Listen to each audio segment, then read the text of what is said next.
All right, well, hey there, AP Europeans. Purpose of this video, we're going to take a look at a little bit more of what we see in topics 2.2 and 2.3 about the Protestant Reformation. Here we're kind of focusing in on John Calvin and the Anabaptists. So let's get to it. All right, so John Calvin. Calvin is really seen as the second fundamental figure, like as far as like a single figure is concerned, in kind of launching a large number of protests and reform movements against the Catholic Church here in the Protestant Reformation. So far as like when and where we're talking about with this, in 1525, Calvin, I mean, he's French and he is studying to be a lawyer in France. But if you're kind of thinking back to like your Martin Luther timeline of things, Martin Luther in 1525 was being kept safe by Frederick the Wise of Saxony, and the German peasant revolt was going on strong here in 1525. So that's not in France, that's over in like sections of the Holy Roman Empire in Germany.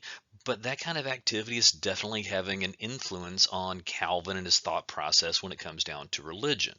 We know this because somewhere right around the year 1530, he decides he has got a problem with the church, and so he moves to Switzerland and kind of focuses in on his religious ideas. Switzerland is actually kind of like that's more so in the Holy Roman Empire, and it's kind of a spot on the map where there's a lot of Protestant activity going on right there.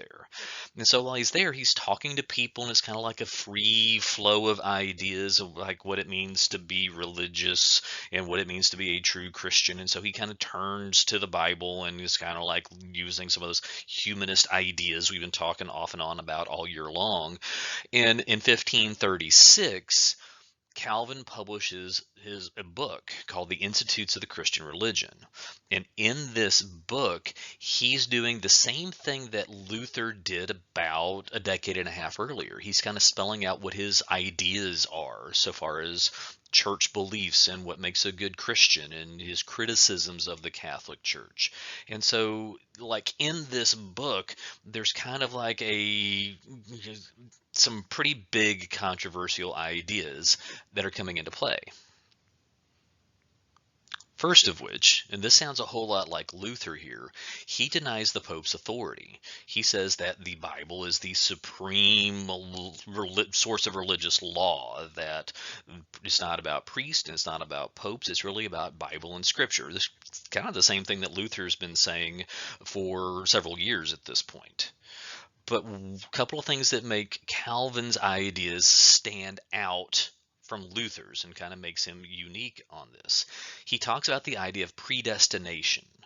Predestination is the idea that if you are going to go to heaven, that is predetermined by God from the before the day that you're even born. The logic that he kind of uses, that if he assumes that, well, God is all knowing and he knows everything. Therefore, he must know who is going to go to heaven and who is going to go to hell upon their death. And so, in Calvinist way of thinking, this is like everything is predetermined. There's no such thing as free will necessarily, that this is just, well, what God has ordained to be true. This is different from Luther. Luther believed that in order to go to heaven, you had to have faith. But if you had faith, that was enough to earn your way into heaven. Catholic doctrine at the same time says that it is a combination of faith and good works. Calvin would argue that whether you're talking about good works or you're talking about your faith, that's something that God has given to you because you are predetermined to go to heaven and like upon your death. And so this is just kind of like a very different sort of thought process that plays in here. And it kind of like the logic makes a certain amount of sense to at least a whole lot of people in the 16th century. The other thing that Calvin puts out there that's a little bit unique is that, being rich isn't a bad thing.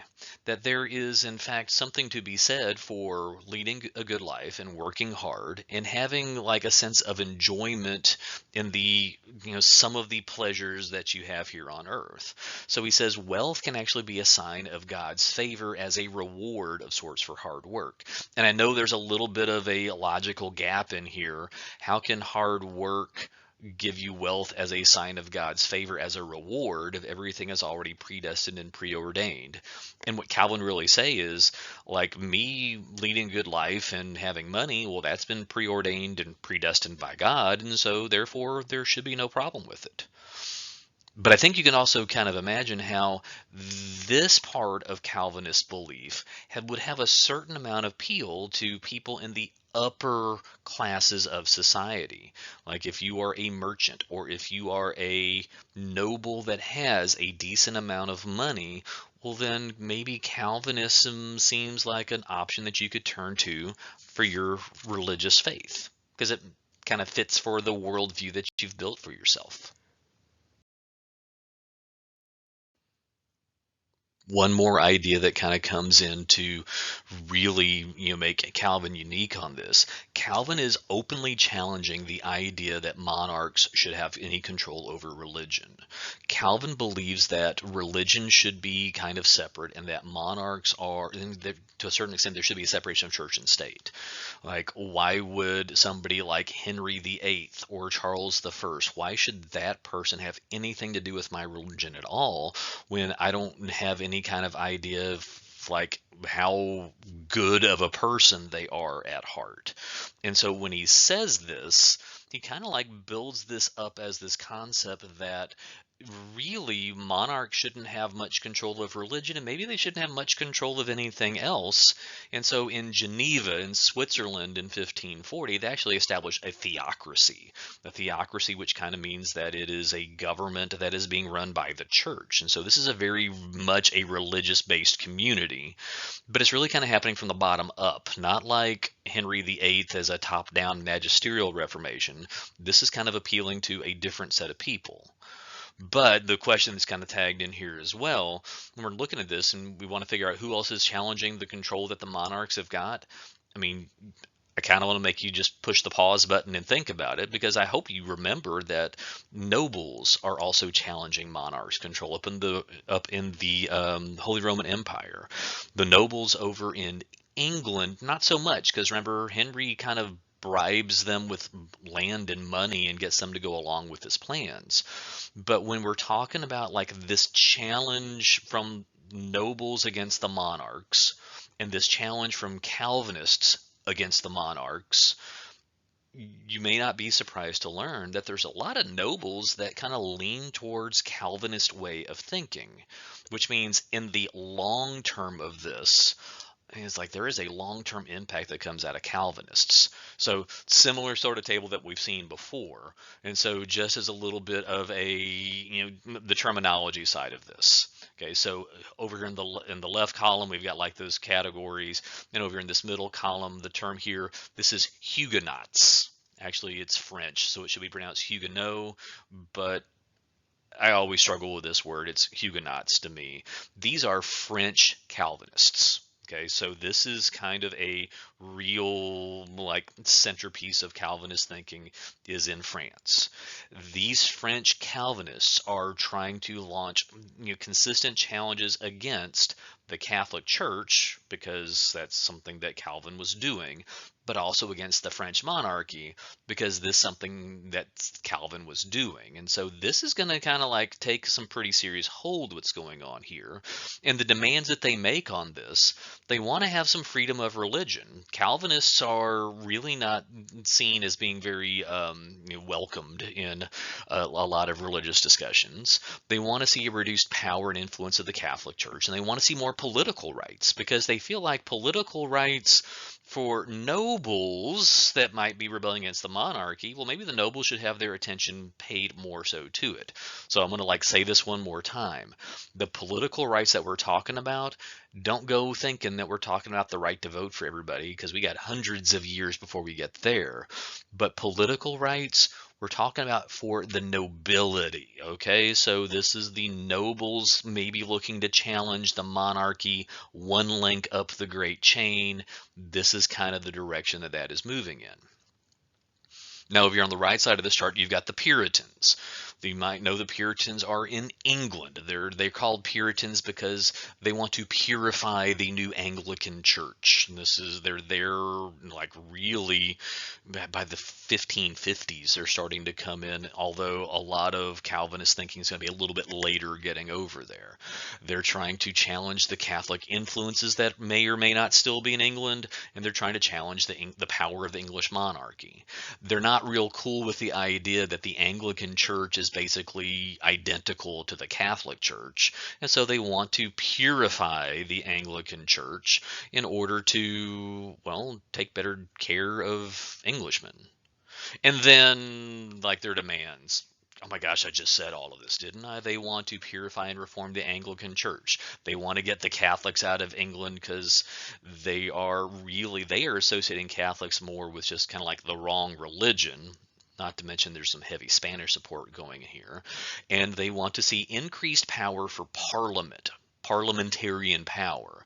And if you remember this, you know Parliament is full of a bunch of nobles. And so nobles that might want to challenge the authority of a monarch, well, this is kind of like an ongoing thing all the way through this. And, well, you might also know those Puritans in their course of trying to challenge the authority of a monarchy.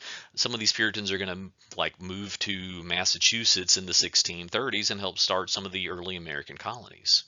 A lot going on with Calvin, but there's some consistent ideas here that make him unique in the religious conversations, but he's also trying to push the envelope, and it's going to have an impact really for like hundreds of years so far as all this history is concerned. There's one other Protestant Reformation religious group that we need to talk about here, in addition to the Lutherans and the Calvinists and the Anglicans. We have got the Anabaptists coming into play. The Anabaptists as a group of like Protestant reformers. They organized themselves in 1525, same year that Calvin was studying to be a lawyer in France. So they predate Calvin a little bit, but this is the same point in time that the German Peasant Revolt is taking place. These guys are referred to as the Radical Reformation because they are really challenging some of the social structures and the hierarchies that are there. They are shunning the world outside of their local community. They believe that there doesn't need to be a large scale anything. Everything should be on a local basis because it's only on that local basis that you could really take care of the religious needs of the people. They only met in people's homes. They didn't have central housing for churches. They didn't have church buildings. They would just kind of have prayer meetings in somebody's house. They refused to hold government offices because they felt like that if you worked for a state government, that was going to get in the way of your religious dedication to God. They refused to fight in wars. They refused to use weapons. If you were being enlisted into the army and you were an Anabaptist, you would try to claim a religious exception to that because you don't want to support any kind of government whatsoever. So as you might imagine, any government structure that's around them, they're not going to be really cool with this because they are kind of rebelling against everything in society. They are going to be the targets by Catholics and Protestants alike. And so just to kind of clarify the terminology here, other Protestant groups are going to kind of ostracize and persecute the Anabaptists. The Catholic Church is going to ostracize and persecute the Anabaptists. Over in the Holy Roman Empire, where you've got some Lutherans and some Catholics that are opposed to each other, they agreed that the Anabaptists were truly the troublemakers in all of this. The best example of the story I have with this, in the perusal reading, they talk about this, but this is the Munster Rebellion of 1535. Basically, the Anabaptists take over the entire city. They're going to run it as a religious commune. They force out all of the government officials and nobody's allowed in. And it looks like they are starting like this, overall revolution of things against the existing power structure. The picture here shows the end, the final steps of this rebellion as Catholics and Lutherans from surrounding cities join forces and come in. And as you see, like all the armed soldiers down at the bottom of this platform, they're from all these surrounding cities. You can see like this person here is in the process of being tortured because this is one of the Anabaptist leaders. This person, they're setting him up to burn him at the stake. And this lady is in the process of, well, I'm going to be honest, I don't really know what she's got going on here, but it looks like something bad is happening there as well. So this is kind of like a crushing of the Anabaptist movement that's going on here. I want to draw your attention like to these three little they kind of look like boxes that are here. In these three cages, they took the three central figures of the Anabaptist Munster Rebellion and they put them in these cages and they hoist these while they're alive, and they hoist these cages up on the side of this church and they leave them there for about 250 years. They leave them there, and so they die, and when they die their bodies are going to decompose and there's going to be, I mean, it's gross. And this is to where the level of dedication you can see to them trying to stop this kind of anti-government, anti-establishment rebellion. The long-term nature of this is astounding. So that photo, like in the 1700s, they kind of like take things down and they kind of clean things up a little bit, but those three cages are still hanging on the side of the church over there in Munster. There's nothing in them now, but they're there not as a reminder to like persecute Anabaptists, but more as a reminder to, well, remember like what the history was like back in the 16th century when things were pretty tough. You picking up they don't like the Anabaptists?